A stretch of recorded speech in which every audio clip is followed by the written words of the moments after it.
Dito ay kung makikita nyo ay isang araw na lang babalik na naman tayo sa epical glory. 괜찮아. 괜찮아요. 괜찮아.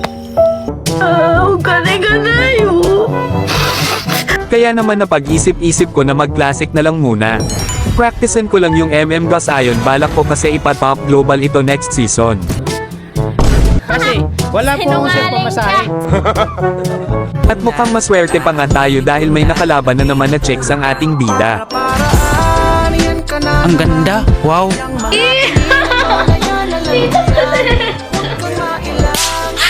Bakit kaya blurred ang avatar niya? Pero okay lang dahil mahilig din naman ako sa mga blurred. Joke lang po! At dito nga ay nag-lock na ako ng Gus Ion. Anong paki ko? At dahil may permanent skin ako dito kaya ginamit ko na. Para sa item ito nga pala ang gamit ko. At kung alam mo na fast hand ka kagaya ko, ito dapat ang spare equipment mo. Oh! Sige! Para mas madali ang pag-buy and sell natin. Wow! At ito naman ang para sa emblem setup ko. Wala kami pakialam! Make sure na naka-inspire ka din. Oh shit, not good. Kaso ay wala atang may balak na mag-core. Putang ina, ano ba to? Huwag kayo iiyak. Ito nga pala ang lineup namin. At ito naman sa kalaban. Ang lakas oh. Oh my god. At sana samahan nyo ako sa journey ko next season sa pagpapatop global ko kay Gus Ion sa Classic. What? Let's go, boy! Pero bago yan kung hindi ka pa nakafollow sa aking page. Anong kailangan kong gawin? Gago! Ah shit. Here we go again. Ganito kadaya ang Gus Ion kahit pasukin mo pa yan sa tore. At dito ay kala ko mapipitas din ako, buti na lang nakapag-recall agad ako. Ang galing! Ang galing!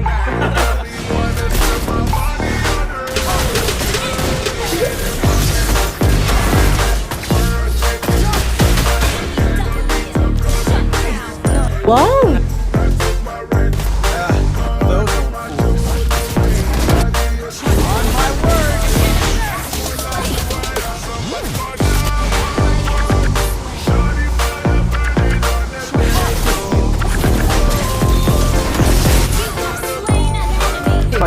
Damn! Ipapakita ko sa inyo kung paano mag-takedown ng tore. Wala na. Finish na.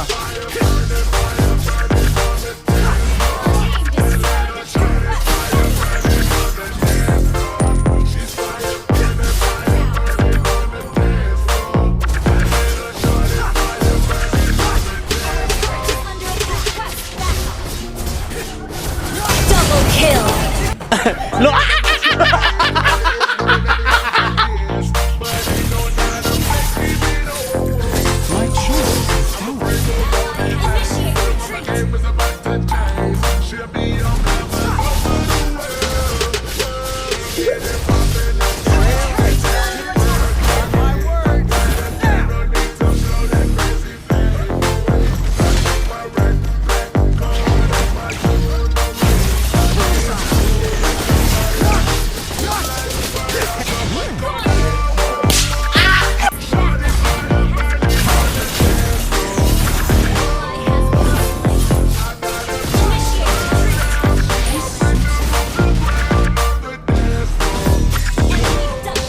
Kaso ay naubos dito yung kampi ko. At napadaan dito bigla si Mia kaya naman bigyan na natin ito.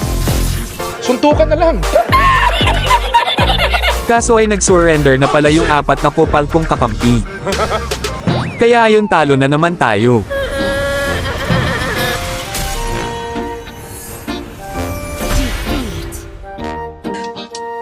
Talo!